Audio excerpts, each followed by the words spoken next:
Now, I want to talk about actually getting tested. Right. Would you recommend doing it on your own or going with your partner? Oh, so when you're with a partner, so if you're not going, look, I get tested by myself with every new partner and sort of like in between partners. So my GP at the moment is kind of like rolling his eyes every time I get a test because I get them done very regularly because I just like to know my status across the board.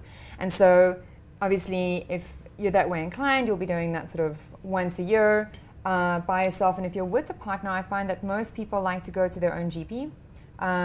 You can go to a clinic together. You decide beforehand if you're going to show your status beforehand, if you're going to show your status papers together, because no one is obliged to tell you their status. It is absolutely your information. You can keep that private. So you need to decide with your partner up front how far you're going to go to prove that that your results are negative across the board, and how you're going to feel about it if your partner doesn't want to share their status, or if you're not sure whether they're telling the truth.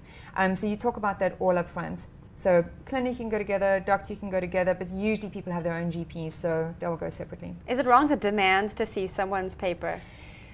You know, I don't know if it's wrong. I think in every relationship you are building your trust base. And so if you feel you need to demand, if you feel that you need to make ultimatums and demands around seeing information, I'm going to be willing to bet that you want to have those demands on, like, if they're being truthful in their email, if they're being truthful about, like, being faithful to you. I would imagine that becomes a trust issue that extends far beyond the STD results. And so I think it's very personal, and I think each couple will come to a conclusion that works for them. I think it's very difficult to proclaim hard and fast rules about what is right. Etiquette when it comes to STDs and sexual health, I think the etiquette rules are very movable according to what a person's personal feels are about it, because it is so sensitive, and everybody's sexual health is important.